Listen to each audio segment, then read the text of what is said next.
बिस्मिल्लाहिर्रहमानिर्रहीम। अस्सलाम वालेकुम व्यूअर्स, मैं हूं तंजीला रियाज और आप देख रहे हैं मेरे यूट्यूब चैनल। तो आज मैं आपके साथ शेयर करूंगी रात की बची हुई रोटी के क्रिस्पी क्रंची सुपर डिलीशियस पकौड़ों की रेसिपी। यकीन करें, अगर आपकी रोटी नहीं ना बचेगी तो आप फिर भी जानबूझकर रोटी बचाएंगे और इन पकौड़ों को लाजमी बनाएंगे। तो फिर देर किस बात की, चलते हैं अपनी मज़ेदार सी रेसिपी को बनाना स्टार्ट कर लेते हैं। बिस्मिल्लाहिर्रहमानिर्रहीम। मज़ेदार से बची रोटी के पकोड़े बनाने के लिए ना, सबसे पहले तो यहाँ पर मैंने 2 अदद जो है वो रात की बची हुई रोटी ले ली है और इनको ना मैंने रफली सा जो है वो टुकड़ों में कट कर लिया है। अच्छा जी, साथ ही मैंने लिए हैं 4 से 5 अदद मीडियम साइज़ के आलू, जिनको ना मैंने पहले पील आउट कर लिया था, बाद में मैंने अच्छी तरह से वॉश किया था। वॉश करने के बाद मैंने ना इनको ग्रेट कर लिया है। ग्रेट करने के बाद 3 से 4 पानी से अच्छी तरह से वॉश किया था, ताकि सारा इसका जो स्टार्च है वो ख़त्म हो जाए।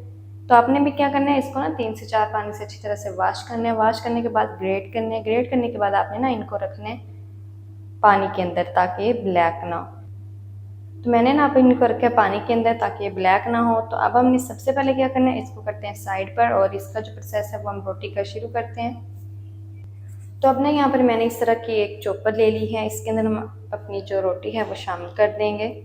अगर आपके पास चॉपर ना हो तो आप ना इसको जो घर में ब्लेंडर जग होते हैं उसके अंदर भी पीस सकते हैं। चलें जी, इसके ऊपर अब हम इसका जो कवर है चॉपर का वो लगा देंगे।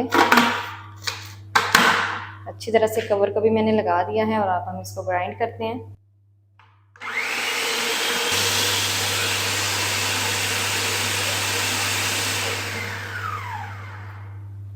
तो देखें, यहाँ पर मैंने अच्छी तरह से चॉपर को घुमाकर जो है यहाँ पर मैंने अच्छी तरह से रोटी को ग्राइंड कर लिया है। ये देखिए, बिल्कुल इस तरह से आपने भी इसको ग्राइंड करना है। अच्छी तरह से आपने इसको ग्राइंड नहीं कर देना, इसका अच्छी तरह से जो चूरा है वो नहीं बनाना। बिल्कुल इस तरह से आपने दरदरा सा जो रोटी का है वो पीसना है, इस तरह से। तो इसको हम निकाल लेते हैं और साइड पर रखते हैं। चलते हैं अगला स्टेप शुरू कर लेते हैं। तो मिक्सचर बनाने के लिए ना, पकौड़ों के लिए यहाँ पर मैंने एक जो बड़ा बाउल है वो ले लिया है। इसके अंदर सबसे पहले हमने क्या करना है, शामिल कर देंगे जो रोटियाँ अभी हमने पीसी है ना, सबको हमने शामिल कर देना है अच्छी तरह से। अच्छी तरह से साफ करेंगे चॉपर को। अब हम इसके अंदर शामिल करेंगे सूजी। तो यहाँ पर 1 कप मैंने सूजी ली है और इसी के साथ ही हम शामिल करेंगे प्याज। तो प्याज ना यहाँ पर देखिए मैंने एक बड़े साइज़ के लिए है, जिसको ना मैंने स्लाइसिस में कट कर लिया है। ये भी शामिल कर देंगे। इस तरह से मसल कर शामिल करेंगे ताकि इसके जो स्लाइसिस है ना वो लैदा हो जाए। चलें जी, अब हमने ना शामिल करना है इसके अंदर नमक 1 टीस्पून, या फिर आप अपने टेस्ट के मुताबिक शामिल कर लें। साथ ही शामिल करेंगे 1 टीस्पून भर के धनिया पाउडर, 1 टीस्पून साबित सफ़ेद ज़ीरा शामिल करेंगे, 1 टीस्पून भर के लाल मिर्च का पाउडर।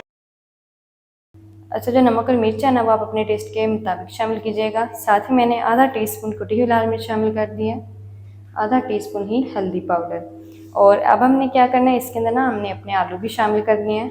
तो आलूओं के अंदर पानी है, तो इसलिए हम क्या करेंगे, आलूओं का जब पानी है ना वो इस तरह से निकाल कर फिर शामिल करेंगे आलूओं को। साथ ही दूसरा बाउल रखेंगे ताकि जो आलू हैं वो हमारे नीचे ना गिरें। अच्छी तरह से आलूओं का पानी निकालना है और साथ शामिल करते जाएंगे।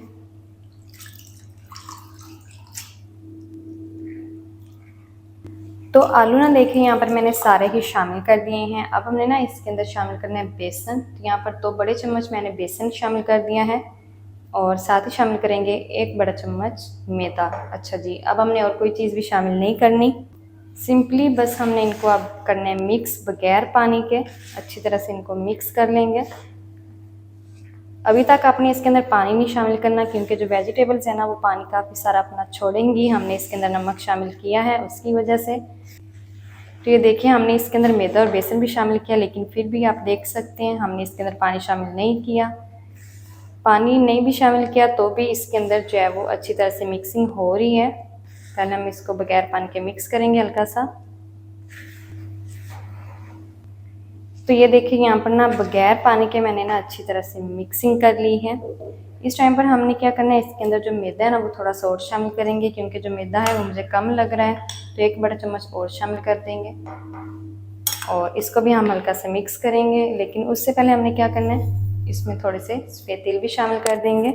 मैंने ना यहाँ पर 1 टीस्पून सफ़ेद तिल लिए हैं। अगर आपको ना पसंद हो तो आप इसको स्किप भी कर सकते हैं। हल्का सा मिक्स करने के बाद अब हम इसके अंदर क्या करेंगे, पानी शामिल करेंगे। तो थोड़ा थोड़ा करके हम इसके अंदर पानी शामिल करते जाएंगे और इसका ना हमने एक बैटर सा बना लेना है, पकौड़ों वाला। जिस तरह से हम बनाते हैं ना बैटर, बिल्कुल वैसा ही हमने इसका एक बैटर बना लेना है। तो जल्दी से ना मैं इसका एक बैटर बना लूँ, फिर मैं आपको दिखाती हूँ। तो ये देखिए यहाँ पर ना मैंने अच्छी तरह से मिक्सिंग कर ली है। तो अल्हम्दुलिल्लाह से ये देखिए कितना कमाल का जो बैटर है ना पकोड़ों के लिए वो हमारा बन चुका है। तो अभी आपने ना इसके अंदर और पानी शामिल नहीं करना, इस तरह से आपने थिक से ही बैटर बनाना है पकोड़ों के लिए। क्योंकि जब हम इसको रेस्ट देंगे ना, वैसे भी वेजिटेबल्स जो हैं वो काफ़ी सारा पानी छोड़ती हैं, तो ये मज़ीद और पानी छोड़ेंगी तो ये वैसे भी मिक्सचर जो है वो पतला सा हो जाएगा। लेकिन जब हम इनको फ्राई करेंगे ना, तब हम इसके अंदर थोड़ा सा पानी शामिल करके मिक्स कर लेंगे। तो उससे पहले हम क्या करते हैं, इसको 15 मिनट का रेस्ट देते हैं और तब तक हमने क्या करना है, इसके लिए जो ऑयल है ना वो हम गर्म कर लेते हैं। तो पकौड़ों को ना फ्राई करने के लिए ना यहाँ पर जो कुकिंग ऑयल है वो मैंने अच्छी तरह से गर्म कर लिया है। लेकिन जो मिक्सचर है ना वो ऐड करने से पहले मैंने क्या किया है, उस मिक्सचर के अंदर ना तकरीबन आधा कप पानी शामिल करके मैंने अच्छी तरह से मिक्सिंग कर ली है। पानी ज़्यादा भी हो जाए तो कोई मसला नहीं है, क्योंकि जो सूजी है वो काफ़ी सारा अपने अंदर पानी एब्जॉर्ब करती है।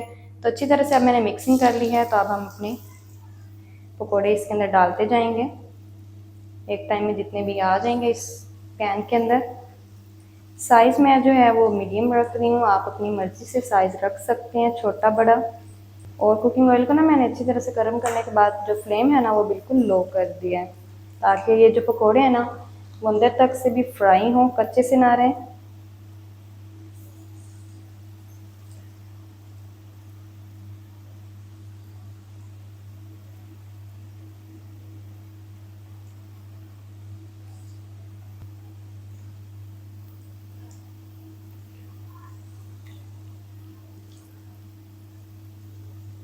तो देखिए यहाँ पर एक टाइम में जितने पकोड़े शामिल हो गए हैं उतने मैंने शामिल कर दिए हैं। इसको ना लो से मीडियम फ्लेम पर जो है हम फ्राई होने देंगे 1 मिनट तक। 1 मिनट के बाद हमने इसकी साइड जो है वो चेंज करनी है। 1 मिनट से पहले आपने इसकी साइड को बिल्कुल भी चेंज नहीं करना। तो 1 मिनट के बाद फिर मैं आपको दिखाती हूँ। तो 1 मिनट के बाद अब हमने ना इनको अड़ते पुड़ते हुए तकरीबन 5 मिनट तक फ्राई कर लेना है, बिल्कुल मीडियम फ्लेम पर। जितना भी टाइम इनको लगेगा ना फ्राई होने में, 5 मिनट लगे, 6 लगे, 7 लगे, मैं आपको गाइड करूँगी। तो जल्दी से ना मैं इनको फ्राई कर लूँ मीडियम फ्लेम पर। हाई फ्लेम पर बिल्कुल भी फ्राई हम इनको नहीं करेंगे।